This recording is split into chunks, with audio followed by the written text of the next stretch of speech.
Christian program of Voice of Truth, product and present by Ethikalpura G.S.M Christian Independent YouTube channel. John 12. 6 days before the Passover, Jesus therefore came to Bethany, where Lazarus was, whom Jesus had raised from the dead. So they gave a dinner for him there. Martha served, and Lazarus was one of those reclining with him at table. Mary therefore took a pound of expensive ointment made from pure nard, and anointed the feet of Jesus, and wiped his feet with her hair. The house was filled with the fragrance of the perfume.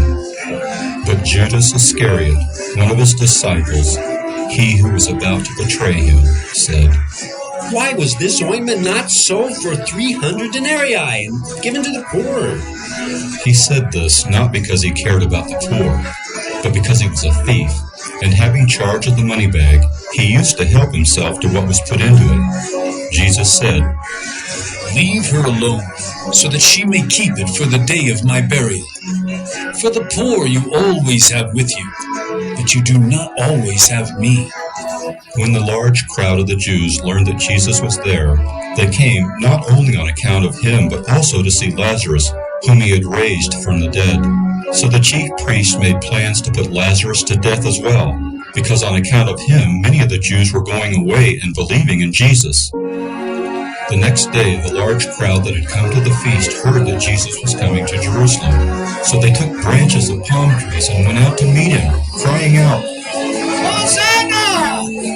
Blessed is he who comes in the name of the Lord, even the King of Israel!"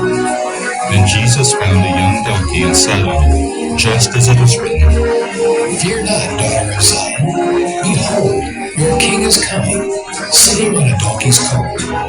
His disciples did not understand these things at first, but when Jesus was glorified, then they remembered that these things had been written about him and had been done to him. The crowd that had been with him when he called Lazarus out of the tomb and raised him from the dead continued to bear witness. The reason why the crowd went to meet him was that they heard he had done this sign. So the Pharisees said to one another, "See that you are gaining nothing. Look, the world has gone after him." Now among those who went up to worship at the feast were some Greeks. So these came to Philip, who was from Bethsaida in Galilee, and asked him, "Sir, we wish to see Jesus." Philip went and told Andrew. Andrew and Philip went and told Jesus, and Jesus answered them, "The hour is come for the Son of Man to be glorified. Truly, truly I say to you, unless a grain of wheat falls into the earth and dies, it remains alone. But if it dies, it bears much fruit. Whoever loves his life loses it, and whoever hates his life in this world will keep it for eternal life. If anyone serves me, he must follow me, and where I am, there will my servant be also. If anyone serves me, the Father will honor him. Now is my soul troubled, and what shall I say? Father, save me from this hour? But for this purpose I have come to this hour. Father, glorify your name." Then a voice came from heaven, "I have glorified it, and I will glorify it again." The crowd that stood there and heard it said that it had thundered. Others said, "An angel has spoken to him." Jesus answered, This voice has come for your sake, not mine.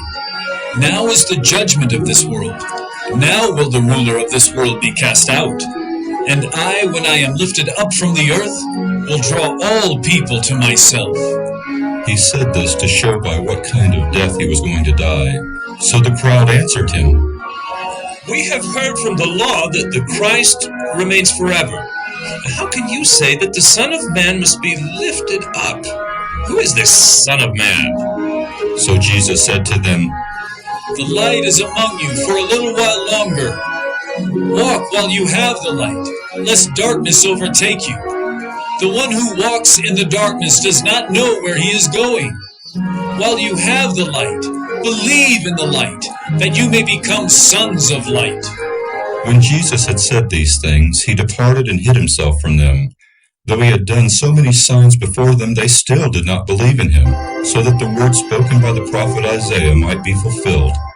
Lord, who has believed what he heard from us, and to whom has the arm of the Lord been revealed? Therefore they could not believe, for again Isaiah said, He has blinded their eyes and hardened their heart, lest they see with their eyes and understand with their heart, and turn, and I would heal them. Isaiah said these things because he saw his glory and spoke of him. Nevertheless, many even of the authorities believed in him, but for fear of the Pharisees they did not confess it, so that they would not be put out of the synagogue. For they love the glory that comes from man more than the glory that comes from God. And Jesus cried out and said, Whoever believes in me, believes not in me, but in him who sent me. And whoever sees me, sees him who sent me. I have come into the world as light, so that whoever believes in me may not remain in darkness. If anyone hears my words and does not keep them, I do not judge him, for I did not come to judge the world, but to save the world. The one who rejects me and does not receive my words has a judge. The word that I have spoken will judge him on the last day. For I have not spoken on my own authority, but the Father who sent me has himself given me a commandment, what to say and what to speak. And I know that his commandment is eternal life. What I say, therefore, I say as the Father has told me.